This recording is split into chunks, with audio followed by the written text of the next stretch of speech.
Marvel's Spider-Man 2 takes everything Insomniac learned from its previous 2 Spider-Man games and finds new ways to raise the bar of superhero game design. No frame is left untouched. No character model is left with subpar lighting. Simply put, after playing for 3 hours, Marvel's Spider-Man 2 looks set to continue Insomniac's winning streak. Hey Doc, ready for your annual physical? We were dropped a ways into the game on level 25 versions of Miles Morales and Peter Parker. Each is dealing with their own difficulties in life, with Peter trying to pay a mortgage and help cure his friend's disease, while Miles is simply trying to write his college essay, but spider business keeps distracting him from the task at hand. Craven. How many more people are on this guy's list? Besides the personal battles being fought by Peter and Miles, there are also other factors at play that will push them further to the edge. Parker has donned the symbiote suit known as Venom, and it's affecting his personality in ways he doesn't realize. We're going to heal the world. And Craven is doing everything he can to upset the peace by attacking Peter and forcing Dr. Connors to transform into an even more powerful version of his alter ego, the Lizard. The Dr. Connors storyline is particularly bittersweet, as you're really hunting down a father who wants nothing more than to return to his family, but now he'll be doing so with a few Spider-Man and Craven-inflicted injuries. This fight will actually take you across a large portion of New York City that Insomniac boasts is 2 times larger than the previous games. Taking full advantage of the PS5, Spider-Man 2 will allow you to travel across the city faster than ever, not only because of the zippy new web-slinging animations, but also because of the web wings that you can access at any time with the press of the triangle button. Web wings are a lot of fun to use versus swinging, but they will lose momentum over time, so you will need to use your webs unless you're in a wind tunnel. The wind tunnels will let you go to specific places in the city extremely fast by flying incredibly quickly to that destination on the air currents. But in addition to all these traversal options, Insomniac showed that you can also simply swap to Peter or Miles on the fly instantaneously, a la swapping between Trevor, Franklin, and Michael in Grand Theft Auto 5. Marvel Spider-Man 2 will introduce the ability to switch between the 2 wall crawlers in the open world, and thanks to the power of the PlayStation 5, you can make that switch almost instantly. I had the opportunity to ask the Insomniac team about how the PS5 SSD allowed them to accomplish instant travel and faster web swinging. Mike Fitzgerald, Core Technology Director at Insomniac, clarified a few other details, including the fact that the slingshots where Peter or Miles will pull back on 2 extended webs and catapult themselves forward allows Spider-Man to travel 3 times faster than in the first game. And that characters are more detailed and lifelike that help them tell better, more nuanced stories. Insomniac also noted that the DualSense controller is being used in some unique ways, like a minigame that we got to play in the reactor that will force you to pull the triggers with just enough pressure to move on to the next segment. And they outlined that the audio team took the time to develop the soundscapes for missions so that 3D audio can be fully utilized. Ambisonics and positional audio were used for objects in the scene, making for a more realistic audio experience, making for clearer indications of the player versus a target location. I'm the only one who...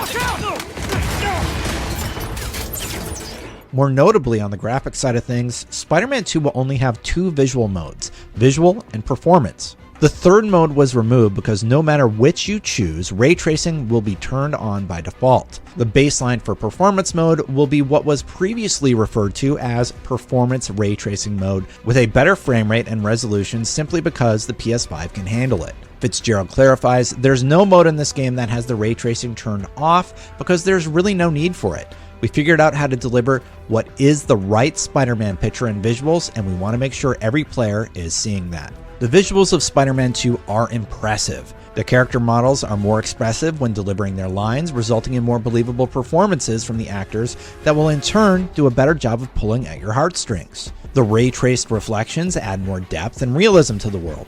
Breakable environmental additions make it feel like you've succeeded in unleashing havoc in an area after a devastating combo. But my favorite improvement in Spider-Man 2 is the heavily reworked combat. Now, both Peter and Miles have a wide array of abilities and gadgets at their disposal, but more on that in a moment.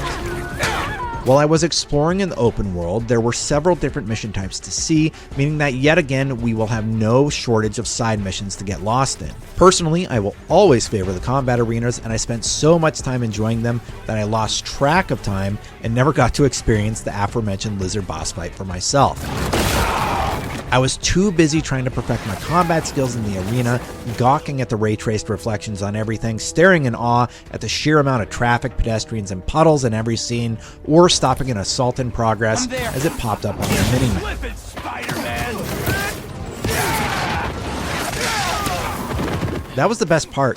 New York is covered in cool things to do as Spider-Man, and while I could have pursued the main storyline with my limited time, I was just having too much fun doing all the other little things that pulled my attention away. Insomniac also noted that there will be missions that only Miles or Peter can complete, so it sounds like my quest to clear the map is going to be filled with variety. But to dive into combat a bit more, the enemy density is really ramped up and will sometimes offer you a bit more of a challenge than you may expect. In Spider-Man, you could maybe get away with using your main attacks, but in Spider-Man 2, I found that more often than not, I absolutely needed to use my Venom abilities and gadgets in the combat sections. The one small critique I have is that the new not dodgeable parry indicator color is red, and that's the same color as other things you need to dodge, like a bullet from a rooftop sniper.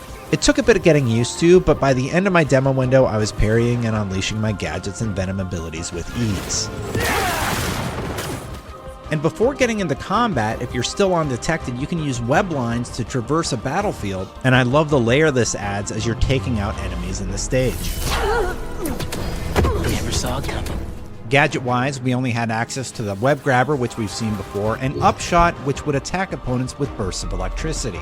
Miles also had access to Venom abilities like Chain Lightning, Power Overwhelming, or the Venom Smash Jolt. Those attacks and gadgets are very easy to execute by simply holding L1 for Venom abilities or R1 for fast gadget access, and that makes combat incredibly fluid. It will also force players to pick and choose the strongest combinations of 8 to pair together as you patrol the streets of Manhattan, Brooklyn, and Queens.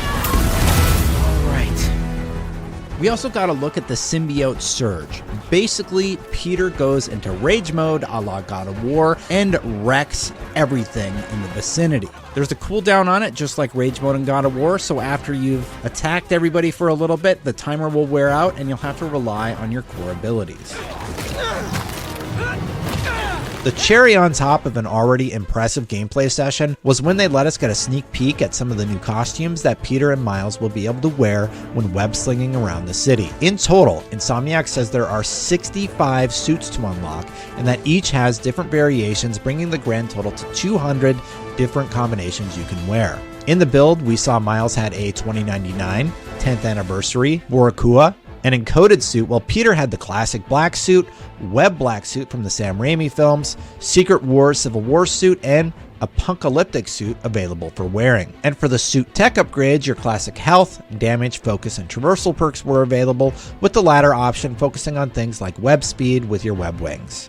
I had high hopes for Spider-Man 2, and this preview did nothing to stifle my optimism.